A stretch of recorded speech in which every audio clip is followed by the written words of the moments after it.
Welcome to Bastard Quest. I'm the Game Bastard Kyle. I'm Todd. I am Corey. I'm Austin. We are playing Wicked Ones, a game about monsters in the dungeon, this time being invaded by adventurers. Todd, who are you playing? I am Bubba Dub, the demon. He's got metal claws, plays fiddle. Okay. Austin? I am VanGore, the Doom Seeker. He's got tentacles and eyes, and really nothing else. Corey? I'm playing Larfy. He has tentacles and eyes.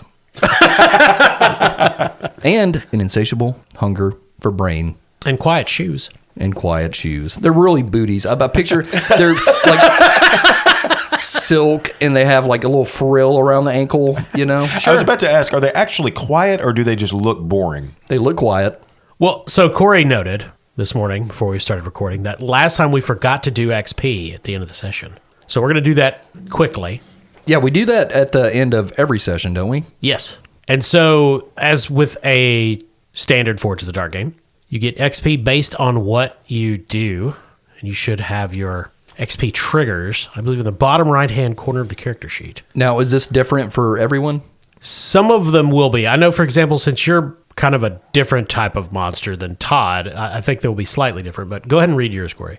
Mark 1 XP for each you did this session, made progress on your master plan, jumped into someone else's dungeon scene, acted like a monster, or used your gear or supply in creative ways. I have the same. Okay. Yeah, I was going to say, everybody should have those. Those sound generic. Mine are the same also. Okay, cool. Oh, okay. I thought you just had something like eat a brain, but... So does everyone also have Guardian XP? No, I have Reckless XP. Okay, this may be what's unique to us. I have Guardian XP, take an action dot or eye-ray dot, so I guess it is specific. Yeah, I think that's just for you, bud.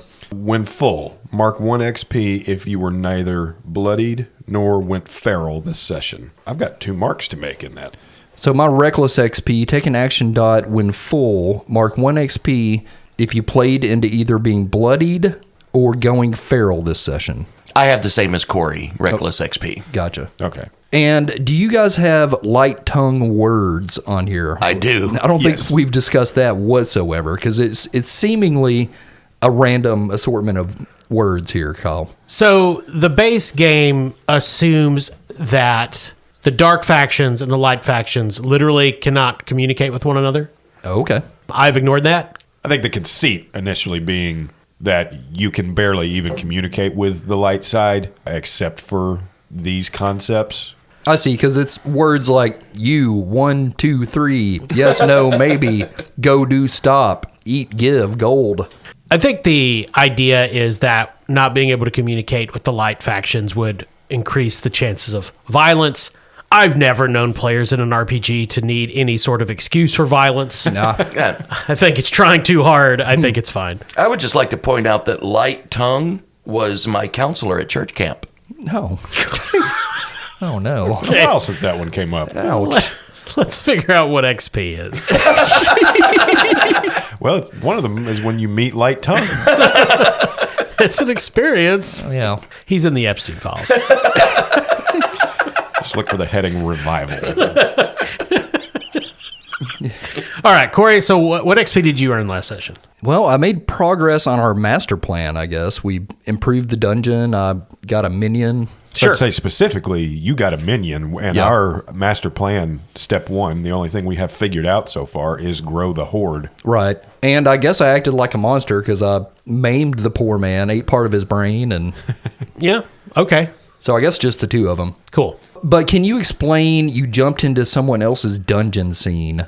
Is that like one of the other players or? Yeah, I think that is there to encourage you to jump into scenes that other players are doing and help them out and do stuff with them. Okay, in that case, I think I did because Austin and I kind of worked in tandem. To negotiate with the lava men. Yeah. Magma men. Yeah. Don't call the lava magma. They have a long-standing feud with the lava people. Yes. This is like an Australia and New Zealand situation. It's more like a Shauna and Shayna situation. Ah, yes, that You know what? years-long battle between... I don't know the exact situation, but I immediately still understand. Yes. All right, Corey, so, yeah, Mark XP. Todd, Well, I definitely acted like a monster because I tortured someone. my understanding that as a matter of U.S. policy, harsh interrogation. Right. Yes, fair enough. You weren't really a monster. You just act a little Guantamish. Yeah, It's just some mild waterboarding. just a little light rendition. We have a banner now that says mission accomplished. You keep a man naked in a tiny box for 72 hours, and everybody starts throwing these accusations around like monster, war criminal. Right? Weird. I mean, that's what happened to me when I didn't finish supper. At church It's camp. normal. Okay. I don't know. Did I do anything to make progress on our master plan? I don't know. I mean, you tortured, Yeah. and you found the location of where Rasmus got the gold. That is true. Yeah. And I also threatened him with my bag of snakes. So I used my gear in a creative way. As a matter of U.S. policy, threatening someone with a bag of snakes. U.S. policy. That's just Human any life. day in a Pentecostal church. Yeah. Getting closer to God. Austin? I don't think I made progress on the master plan specifically. Well, you created the egg assault trap. Yeah, I think that's more acting like a monster. Okay. And we kind of jumped into each other's scene. We also, though, we didn't mark XP for our first session, which was taking the dungeon, and I did use some of my gear in creative ways at that point, because I used my portal potion or the portable door to first break into the hut whenever we took it. Well, is it just flat out using the gear or using it in a creative way? Not trying to step on your XP there, Austin. I just want to be accurate for our listeners. And we don't need you becoming too powerful. Start sprouting new eyes. Yeah. Austin's character's becoming too powerful is a recurring problem here on Bastard Quest. Yes. I mean, what if all of his eyes fuse together and he becomes like Sauron? I don't like that. We've seen how that ends up. It's not good for most people. It goes on for 9 hours at least. Yeah. Yeah, and they cut the scouring.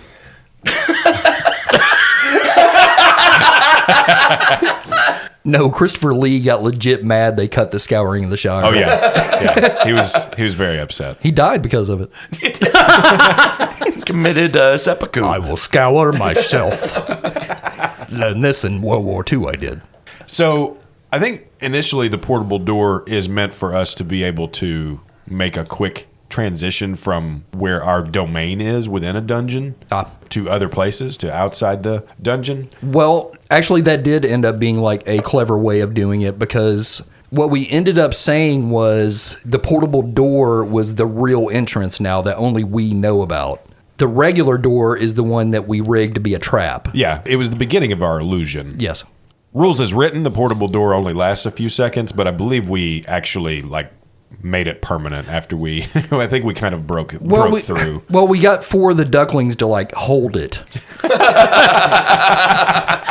And they're still there. They do it in shifts. Because we established they're essentially like construction workers. Yeah. Man, if that's not acting like a monster, I don't know what is. So I kind of picture the ducklings at this point as like the little guys on Fraggle Rock that were constantly building shit, and the Fraggles just fucked it up. Oh, yeah. A little more New Jersey, but I think they were Dugglers. Is what I have no idea. I just like saying silly words. Larfy. Okay, so now, Austin, you're good with XP. Yep. So what happens when we fill our XP here? Because there's about 9 or so little boxes here. Yep. So when you fill that, you can either increase one of your actions by 1 box, or you can Okay. get a new special ability. Okay, gotcha, cool. And one other thing we neglected to do, because that's just the theme this week, is the adventurers in the dungeon are currently heading towards this shambling garbage mound creature that you have defending the front door, Leonard. But we need to give him 2 descriptors. Clever, corrupted, corrosive, diseased, incorporeal, flaming, freezing, magical, oozing, sneaky, strong, swarming, terrifying, tireless, venomous, or something else. I mean, corrosive makes sense. Yeah, like corrosive that. is the first thing I thought of. Okay. And then you just went so fast, I forgot every other word that's ever been said. Well, it is can that be- your light tongue words? Yeah. Okay. So what about corrosive and strong? Works for me. I like that. So Leonard is a tier 1 creature, shambling garbage mound. Someone make a note of his words. His room is just down the main corridor. You have to pass it to get into the rest of the dungeon. And these adventurers, Sir Volaron the Exceptional, a haughty aristocrat, one-eyed Matt, a wildling hunter, and their 2 henchmen, a crossbowman and a torchbearer, are working their way cautiously down this long corridor. The torchbearer is just behind One-Eyed Matt, scouting ahead, and they exit in this large room filled with garbage, one other way out to the left, and that is when Leonard rises up. Who wants to be the voice of Leonard? I'll be the voice of Leonard. I'm actually going to make use of these light tongue words because the layout here is so primitive that I think this should be how some of the simpler creatures communicate, but it has nothing to do with light and dark. So they see this mound kind of rise up. They hear just this echoing, like, stop! Okay. Oh! One-Eyed Matt looks back at the others. What do we do? And Sir Volaron says, let us pass, creature. No. Okay, now, Austin, you can attack as Leonard. Okay. He's a tier 1 creature, so he gets 1 die. What does he do? You've got these 4 adventurers standing in a doorway. So let's make use of the corrosive attribute and say that when he says no, it sprays out of like several different orifices in this big pile of trash, like just garbage goo all over the adventurers. All right, roll your d6. Okay. Now, what do I base this on? He's tier 1, so it's So it's just a 1d6. d6. Gotcha. Yeah. Oh, that's a 2. Sir Volaron springs forward, raising his shield, blocking the corrosion. The crossbowman says, nah, and fires a crossbow bolt straight into Leonard, which disincorporates him momentarily, and he falls down into constituent pieces of garbage. Hundreds of rats scurrying out. My working frame is that Leonard is actually animated by rats. Oh. Now, Leonard is not destroyed forever, but he is temporarily defeated Oh, okay. and just collapses back into a huge pile of garbage. So Leonard sucks. Well, you guys let Austin do the voice and roll. Oh, that's true. So, That's very true. yeah, I don't know what you were expecting. Right. Just a smelly ratatouille. Now, however, we know that Rasmus, the thrall, your 1 minion, was in the torture chamber cleaning it up after he was previously tortured. Go clean up your juices. I mean, if that ain't acting like monsters. Yeah, and minions can hear disturbances in adjacent rooms. And I'm going to say that the torture chamber is basically adjacent to Leonard's room. So you guys can decide now what Rasmus Hammerhand does. What would you like him to do? Well, he's got his hammer hands Yes. forged by the great magmen. Yeah. And he does have loyal as a upgrade. Yeah. So he's going to protect us no matter what. Sure, but he can do anything within that context. He doesn't have to run out and attack them, is what I'm saying. Okay. He could come warn you, find a gun somewhere. No, I can't do that. Well, he can't hold it. Right.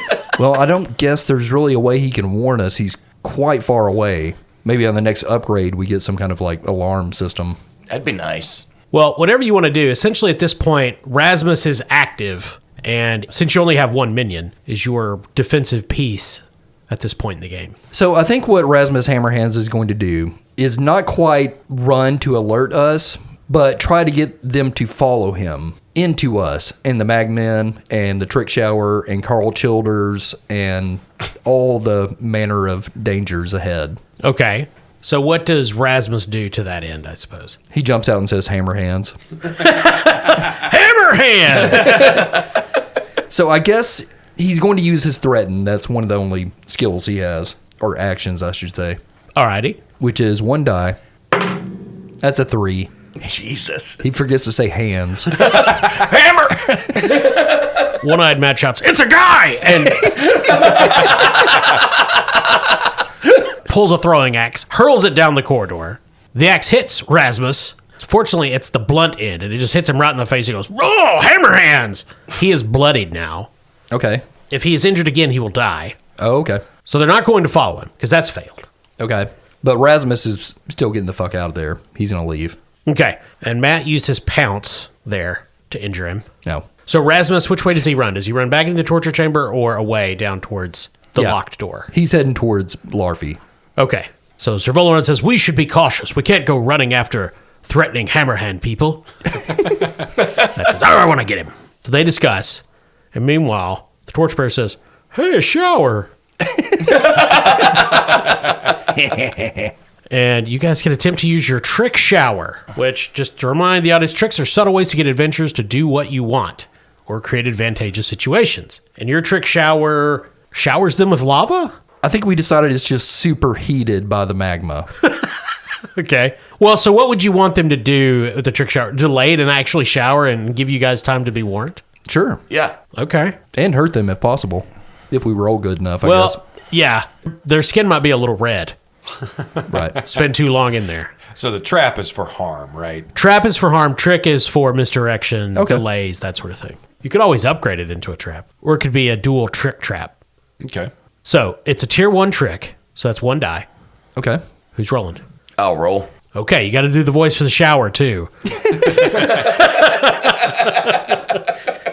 I guess that's more of a sound effect. That's a 5. Okay, so that's a mixed success. I can't find any towels. Oh, no. No. So I'm going to say it's going to split the adventurers up. Sir Volaron and the Torchbearer are really happy about this shower. They strip down, leap in, showering off the dirt and grime. One-Eyed Matt does not care for this. Let's go. And he grabs the crossbowman. I want to go to the shower. Shut up. And they start heading south towards the door. So it's going to split up the party. Okay.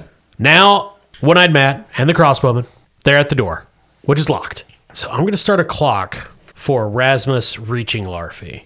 Clocks and Blades in the Dark, or Wicked Ones, are essentially countdown timers. And as things happen, they tick down. They can also increase or decrease their speed based on what players do. And essentially, it is just a timer until something happens. It's a 3-segment clock. When it fills by the adventurers doing things, that's when Rasmus reaches the Wicked Ones. And what do we need to do to fill that? So the nature of your dungeon may do it. Each essentially kind of quote-unquote action the adventurers take will increase the segment. The shower has already filled it once. Okay. And now that One-Eyed Matt and the crossbowman have reached the door, finding it locked, that's going to fill it again, because what adventurers do when they find a locked door, they immediately double back. Okay.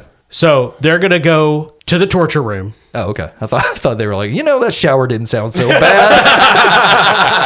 So they go to the torture room, and they're looking around. No, nothing's here, One-Eyed Matt says. And he and the crossbowman have a bit back and forth. There's nothing to loot here. There's nothing to do. And so they leave. Their friends are done with the shower. But now Rasmus has had sufficient time. Rasmus Hammerhand runs down into your sanctum, waving his metal hands around, and shouts, Hammerhand! Hammerhand! Hammerhand! Hammerhand! What's that, boy? Trouble at the trick shower? He nods his head up and down, blood slinging out of his nose. Monsters assemble! Hey, what do you want? How's it going? Hammerhand. We got some invaders. They hurt Hammerhand. They're trying to get our not much. So, you guys are officially on the board. You can wait the adventures in your sanctum, which they'll get to eventually, before you can go out and punch them in the face. Hey, fellas, I say we go up here and send them straight to hell because we got plenty of vacancies down there. Evil. Okay. I think the first order of business, Larfy's going to alert Carl Childers, wake him up, because he sleeps out back in the shed. And the Magma Men, they're kind of like roommates. They don't really work for us or anything. But we did talk about if they're attacked, they can definitely defend themselves. Yeah, if they're attacked, sure. Can Larfy banter with them and try to tell the Magmen that these invaders are a danger to both of us? You could attempt that, yeah. Okay. Magman, it's me, Larfy. So you're standing on the bridge talking to the magma men in the lava river below, and nearby you see the door that you guys put a lock on. It starts banging. The adventurers are on the other side. The magma men, hello, we're the magma men. Welcome. Would you like to buy anything? We have some fine magma wares. Magman, I come to you in a great time of need. The men on the other side of that door are thieves and scoundrels. They come to steal our meagerness. And from the looks of them, they want to steal some magma. The magma men, well, say there's 3 of them here. Okay. They put their heads together, start discussing this very seriously. And they look up at you. Roll your banter, Corey. Okay. Got a 1 in banter. 6. Nice. Well, we magma men have decided we do not care for this. Our magma is ours, as determined by the Magma Man Constitution. The Magma Carta. Yes, the magma. What would you propose, Brain Eater? We fight together, monster and magma men strong, and Carl Childers from the movie Sling Blade. So I will say you guys can leverage the Magma Men as a temporary minion group. Okay. Hey. They're tier 1. Yep. I'm going to say they are magma. Those are their words, magma and magma. Okay. They come marching up out of the magma river, standing around. One of them says, "Goodness, it's cold. Do you have a coat?" All three of you are sweating profusely. The door is knocked down. Sir Volaron and One-Eyed Matt put their backs into it. And Sir Volaron points his rapier at all of you and says, "Have at thee, monsters! And other lava people? It's Magma Man!" And the battle is joined. Have it yourself. VanGore is going to use one of his eye rays to try and make him attack his fellow adventurers again. Is that going to be more telekinesis or bewitch? It could be either. It's entirely up to you. Okay. I'm going to make it telekinesis. It'll be focused more on the weapon in his hand, make him kind of swing it in a wide arc in a circle around himself, seeing how many of his adventurers we can take out. Okay. I'm also going to spend a Dark Heart and get an extra 1D, and so that's going to make my 3D a 4D. There's a 6. Telekinesis causes Sir Volaron to begin swinging his rapier around wildly. He shouts, "Ha-ha!" And he's going to use one of his defenses. Throw rapier. He does accidentally stab the crossbowman to death before that happens. But that defense will prevent damage to the others. Essentially, he's going to spend that defense to lower the effect of Austin's attack. And he throws the rapier into the floor. Untrustworthy rapier! And draws a second. Meanwhile, One-Eyed Matt is going to use his attack, Stalk. He disappears into the shadows. One of the Magmen says, "That guy just disappeared in the shadows?" He appears somehow in the shadows above Larfy and shouts a battle cry, "One-Eyed Matt!" as he descends from the ceiling. These battle cries are very literal. This world is quite odd. This is the world our Patreon members built.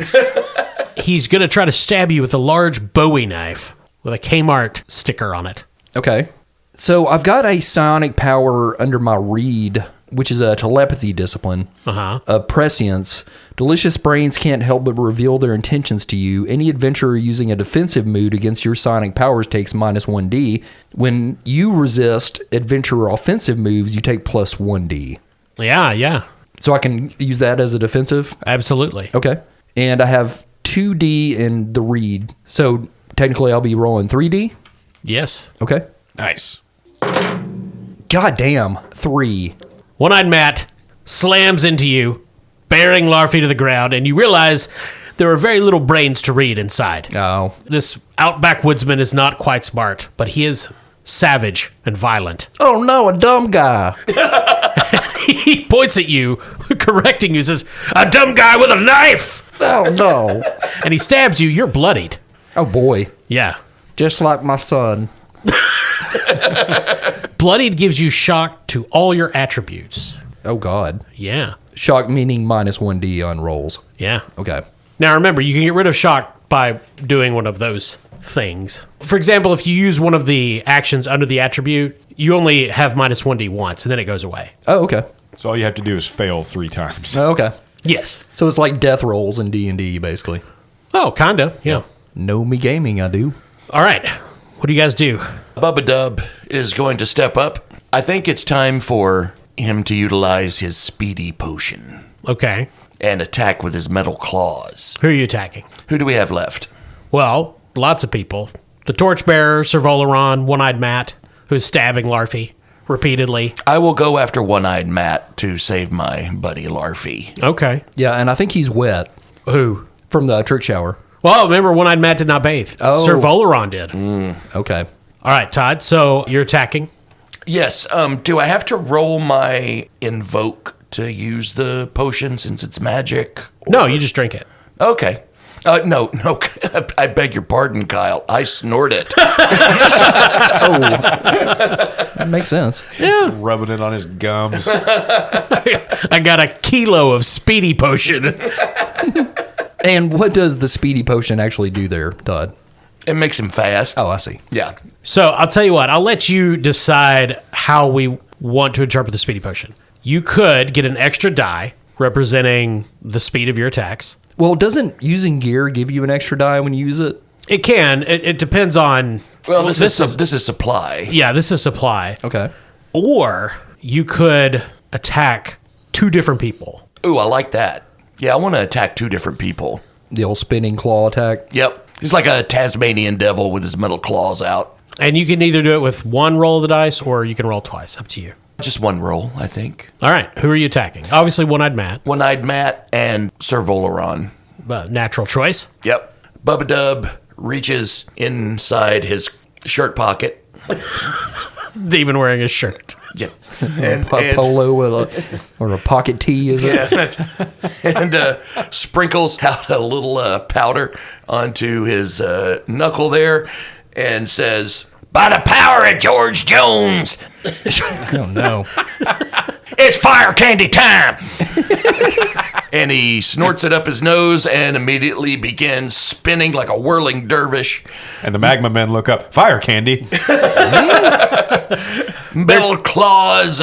Now, Corey, you said something about using gear giving you an extra die. I believe so, right, Cal? Yeah, I think so. When it's appropriate, yeah. Okay, so I am using finesse, Okay. and I have a 1 in finesse, so with an extra die, that will be 2 die From the metal claws? from the metal claws. Ah, all right. That's a 6. Oh, Nice. Bubba Dub, in this flurry of claw attacks, draws blood from both One-Eyed Matt and Sir Volaron the Exceptional. Sprays of red everywhere. And by the way, if this were a movie during this scene, the soundtrack would be the bluegrass version of Metallica's Master of Puppets. Ah, well. Meanwhile, Sir Volaron, with his new rapier, lunges towards VanGore and says, "Have at thee!" He's trying to challenge you to a duel. All right. Can I take an action defensively here? Well, yes, you have to or you get hurt. Okay, I'm going to throw my sticky potion at him. Oh. Ooh. With what? One of my many tentacles. Oh, okay. I picture your defensive stance is like you bend some of your eye stalks and I put up your dukes kind of fashion.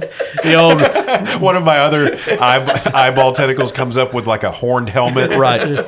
Somebody's doing the Muhammad Ali winding up. I was thinking it was kind of a Looney Tunes. Let me at him. Put up your dukes. Come on, man. Thumbing my mustache at him. Yeah. So what are throwing a sticky potion? Yeah, I'm actually I'm trying to use it like a sticky grenade, basically. Uh-huh. Well, what action is this? Or what tentacle is doing this? Let's say this is Bewitch to maneuver the potion right over to where it can kind of explode at his feet and immobilize him. Well, I think of bewitching as mental meddling. Ah, okay. All right. You do have actions. I do have actions, but I have no skills in any of them. I feel like that's more of a feature rather than a bug. Well, I'll tell you what I'll do then. Since I don't necessarily have a means to reliably use this, I can just rely on the old paralyze ray from my eye. There you go. That's what your eye beams are for. Yeah, that's a 2D. I'm going to spend my other dark heart and make that a 3D. Ooh. Well, you're kind of doubling down if you're using the sticky potion and paralyze. I imagine I'm probably just doing one or the other. If you want to use it that way to get another die, that's fine. I don't care. Okay. All right. Well, then we'll just say the tentacle that throws this sticky potion at him, as soon as it straightens out, the eye also makes contact with Sir Volaron, and there's like a humming noise as the potion explodes. Well, what color is the eye beam, Austin? It's critically important. This one's purple. Nice. Yeah. Purple paralyzer. Oh, no.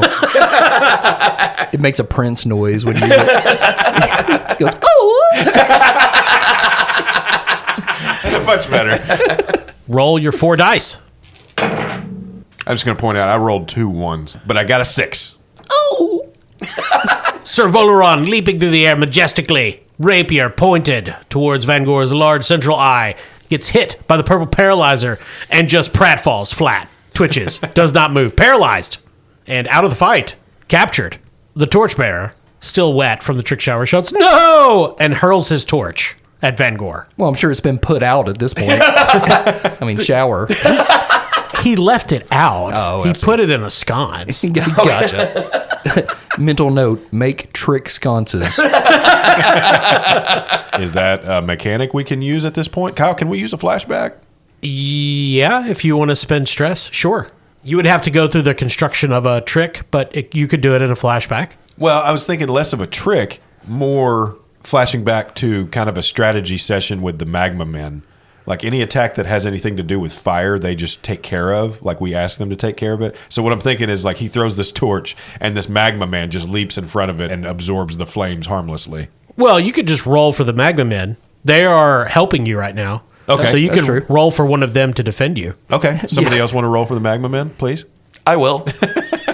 So essentially, the Magma Men see a fire attack and Yeah. like slow-mo leap to absorb it. Well, they're- making them stronger. They're leaping for it because they have copyright on all fire things. In that room, yes. He thinks that's what the fire candy is. Yep. So the Magma Men would be tier 1, and this is fire related, so I'm going to give you an extra dice. A 4. Okay. So that's mixed success. So they slap it down. No! Not hot enough.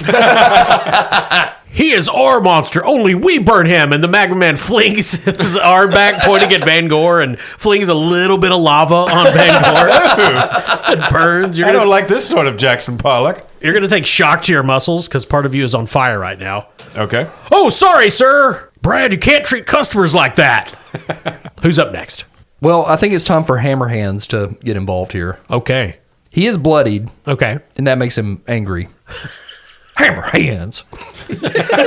Kind of pouty about it. So he's going to try to bloody them more. He's going to Hammer Hand attack them. Who's he attacking? There's One-Eyed Matt and the Torchbearer. One-eyed Matt.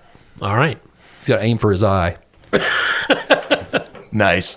And he's going to use his action Smash, which is 2D. 2 fucking 2s. That's the highest he can count. 1 hammer hand, 2 hammer hand. He's not used to the weight of his hands because they're metal now. So they just drop him to the ground. Well, he tries to swing at One-Eyed Matt, and One-Eyed Matt was injured by Bubba Dub's claws. He's kind of patching himself back up, and he ducks at the wrong time, and Rasmus's hammerhand goes over One-Eyed Matt's head. This pulls Hammerhand off balance, and he goes stumbling into a closet. Where he steps on a rake and falls into a bucket of syrup. Yeah, And somehow the door closes. yeah. And you hear muffled, Hammerhand! So One-Eyed Matt shouts, "Let's get out of here, Marty!" And he and the Torchbearer are trying to run. They're trying to escape. So Larfy would like to use one of his tier 1 psionics, Mind Blur. Mind blur. Yep. You can spend a stress to make anyone not aware of your presence until you give them cause to. I see. This lasts for several moments. Once noticed, it's much harder to use it against them again. Okay, I understand that. Sounds like it would be primarily useful for infiltrating places. Why are you making them unaware of you right now? What's your plan here? Larfy's essentially going to pop up and block their escape with his bone saw. Okay. So that's a tier 1. Using my bone saw, does that add an extra die here? Yeah, it's an item. Let me ask you this. Can the quiet shoes be involved in this as well? If you were sneaking, sure, but they're unaware of you because of your mental theatrics. Right. Your shoes really don't matter. Gotcha. So this will be a 2D then. All right. Fucking 3. I'm sneaking up on you. Larfy. Could VanGore use another piece of supply? VanGore could use another piece of supply. Larfy tries to get in One-Eyed Matt's way, and he shouts something inarticulate about brain people that is very disparaging, pushes Larfy down. What is VanGore going to do now? So I was hoping they were still running across the bridge because I'd like to just booby trap them with this portable door and they fall right through the bridge and into the magma. Well, one, they're running out the door. And didn't you already use your portable door potion? Oh, yeah, it's our door now. That was 2 sessions ago. It doesn't come back unless you brew more potions, bud. Oh, okay. Yeah, those are expendable. Good to know. But you could do something else. So are they running back towards the entrance of the dungeon? Yes, they are trying to escape. Okay, so they're not going towards Carl Childers in the Bridge of Doom. No, Carl Childers in this reality is a giant troll Yep. with a sling blade. Yep. And they saw him and said, no, thank you. Yeah, Carl was like, I don't like the way you talk. He was just a boy. You should not have done that. They decided they would rather run back the way they came to escape this slaughter. Are there any dead bodies anywhere near the dungeon? Well, I guess technically Sir Volaron killed the crossbowman because VanGore made him. So indirectly, yes, you have killed someone. Okay, because my magic path is spirit calling. The limitations on spirit calling is there has to be lingering spirits of the dead. The more recent, the better. I see. I have tier 1, tier 2, and tier 3. I can use tier 1, but I can spend stress to use a tier 2 or tier 3 spell. That's right. A tier 3 spell I have in spirit calling is called Curse. The explanation it gives here, no matter what the Baron does today, the spirit makes sure it fails. Ooh, okay. So I would like to cast Curse. Let's throw that on One-Eyed Matt. And your curse is he just can't escape? Yeah, because he's trying to escape, but he can't. Okay. So this is tier 3, so that'll cost you 2 stress. Cursed to forget how doors work. Yes. And I'm assuming I roll my Invoke, which is the magic. Yes. So that is 3D, 5. One-Eyed Matt is cursed. By the spirit of the crossbowman. I keep biting the doorknob, but it won't open. The crossbowman's spirit lodges in his good eye and blinds it. And now he's just no-eyed Matt. The door clearly says pull, and he's pushing. But since you got a 5, it's a mixed success, so the torchbearer knocks Matt down. Idiot! And gets out, and the torchbearer escapes. But One-Eyed Matt cannot get the door open and is captured. You guys have captured Sir Volaron and One-Eyed Matt. Hey, there's some good eating there, Larfy. Nom nom nom. So you have a paralyzed Sir Volaron, which Okay. that presumably will not last forever. You have a blind One-Eyed Matt, which also presumably that will not last forever. It'll last a very long time. It's a powerful curse. So I'm assuming of the two, Sir Volaron's going to have the better brains here. He's noble, probably smarter. Well, I don't know that he's smarter. Well, the difference between weak brains and delicious brains. Oh, they would both be delicious brains. Oh, okay. They're adventurers. So when I eat delicious brains from a worthy foe or from a victim with particularly interesting memories, I completely satiate my hunger and clear all stress. And you could do that from either one of them. Okay. He's going to do it to Sir Volaron Okay. with the bone saw. You consume Sir Volaron. He is dead. And you qualify as eating brains.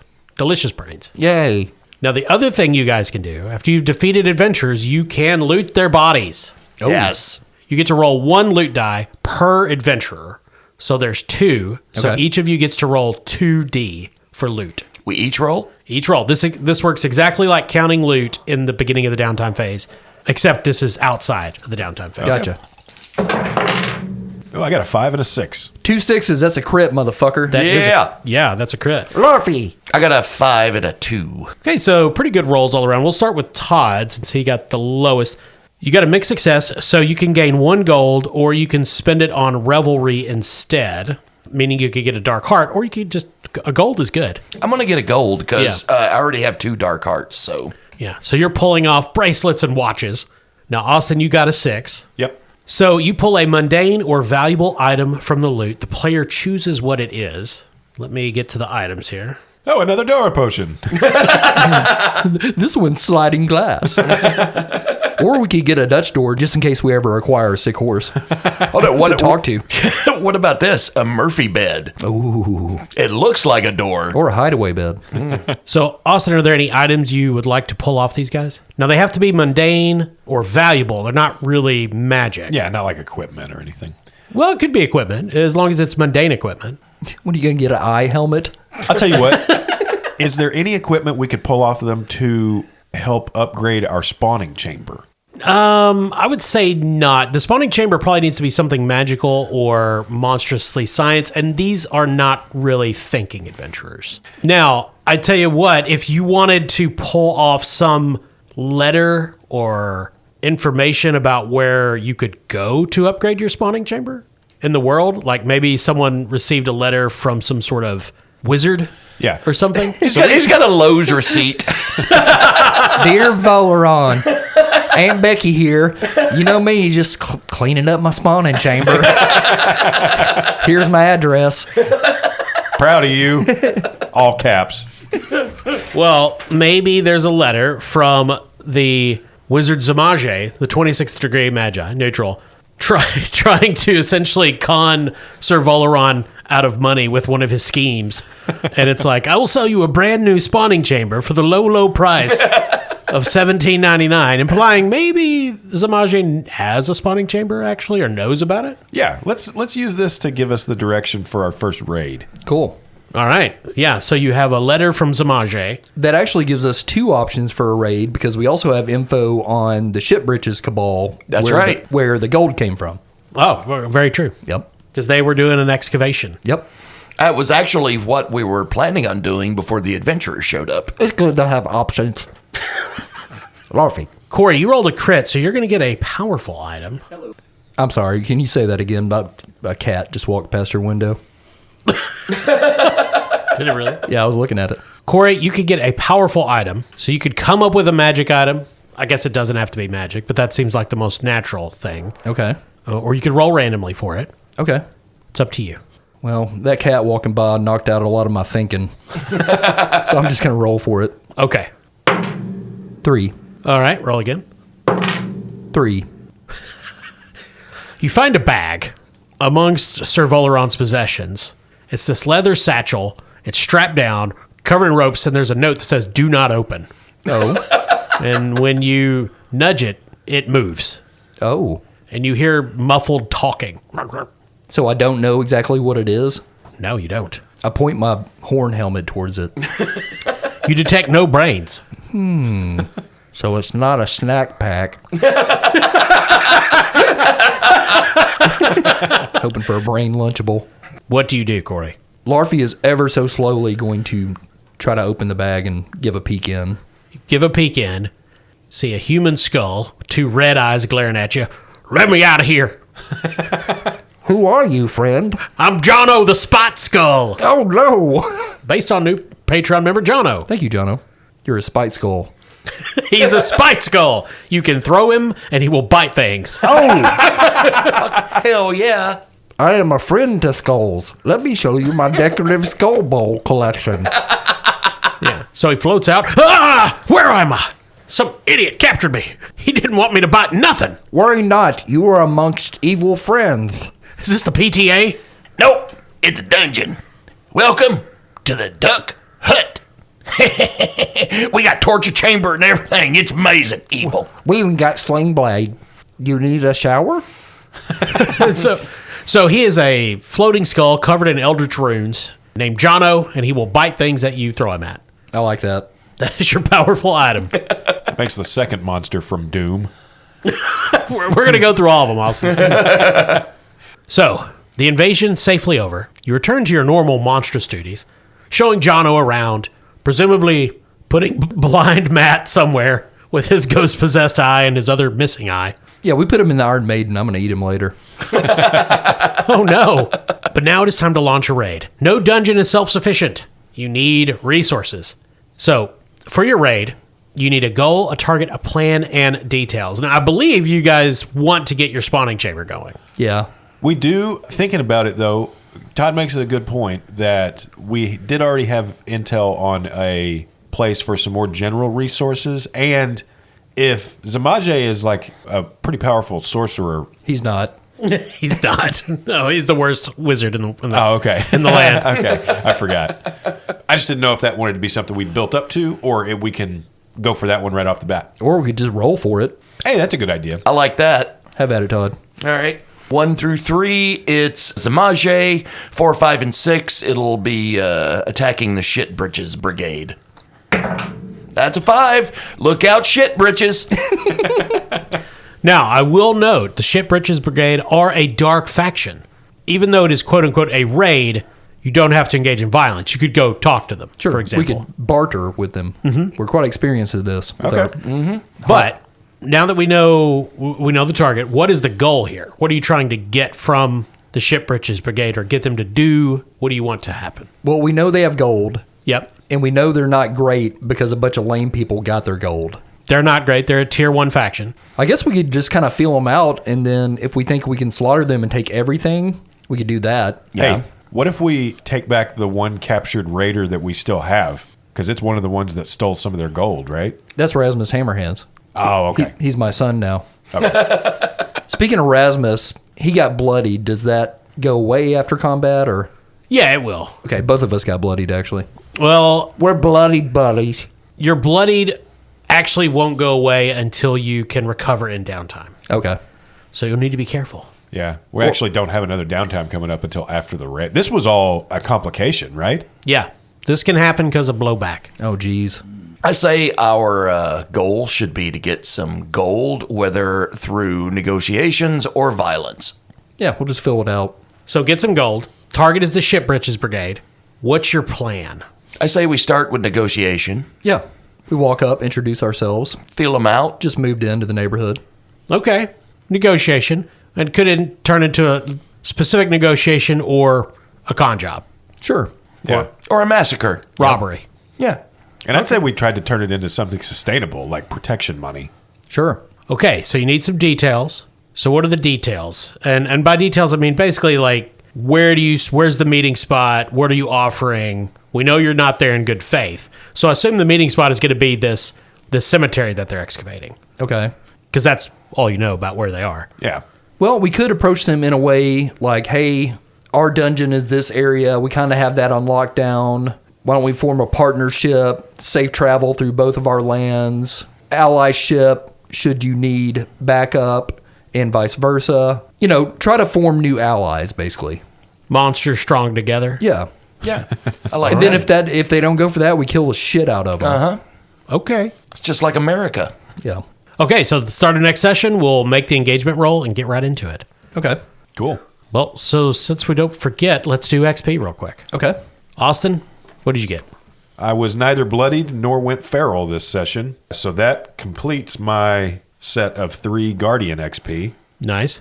I'm torn between wanting to actually take an action dot or continue to be absolutely lacking any skills whatsoever and just upgrade my eye rays. The downside I would see is if you get bloodied, you would have to roll something. At a disadvantage. Well, you can't be more disadvantaged than you already are, but you'd have the best way to get unbloodied is to do something with actions, and that's almost a guaranteed failure if you don't have anything in anything. Okay. So that would be one reason to do it. I mean, the reason to not do it is your eye rays are super cool. Okay, so I'm going to mark a notch in banter, since that's what we're about to do anyway. Okay, now as far as Wicked XP goes, I think we did make a little progress in the master plan. We added a little bit to our horde. We've got a couple more captures. This is why I would argue you guys don't get master plan XP. It's because you didn't have any choice. Oh, yeah, this is reactive, isn't it? Yeah. Yeah, that's true. They showed up, and obviously you're going to make the most of it, but they were going to be here trying to do bad things or good things. That's true. We did act like a monster. For sure. I don't think it counts that we're all together. No, we didn't jump into each other's scene. We were just all together. I Yeah. think really the only Wicked XP we got was we acted like monsters. Yeah, again, I used my supply, but it was as intended, so I don't know that that's that creative. Yeah, I agree. I would argue that Bubba Dub acted like a monster and used his gear or supply in a creative way. He took down 2 people. I would say that's useful, but I think using the speed and the metal claws are exactly how they were supposed to be used. Okay. Not that it was bad, but all right. Corey? So for my Reckless XP, I got bloodied, so I'm taking 1 in that. Okay. And we'll pick up next week. Cool. Give me just a second. I just need to clean the spit off my fucking microphone. Larfy's very juicy. But once again, very fun game. I'm enjoying this. Yeah. A lot of good rolls this game. And if you would like good rolls, you need to go to NorseFoundry.com. NorseFoundry.com, where you'll find all manner of dice made from all manner of materials. They're beautiful, they're fun to roll, and you're guaranteed to always roll 6s. Just kidding. And when you're at the checkout, after you make your purchase, please enter promo code CHAM, and that's CHAM, CHAM, and you'll receive the Bastard Quest 10% discount at NorseFoundry.com. Another great place to get good rolls, Texas Roadhouse. That's right. Not a sponsor. That's just something we wanted to bring up. We just love it. Yeah. The all you can eat. They'll just keep bringing them to your table. You can make a roll fort. It's true. Yeah. We'd also like to thank our sponsor, Barrel and Bond, 100 Broadway Street in beautiful downtown Paducah, right there on the banks of the Ohio River. No rolls. Too many forts were made. They discontinued it. And as always, thanks to all of you who listen, who leave reviews, who comment, and engage with us on social media. Thanks to all of you who subscribe on Patreon. We love you. You can find more updates on the Discord if you're a Patreon member. You can also find some updates on bastardquest.com. Thanks, I'm Kyle. I'm Todd. Corey. I'm Austin.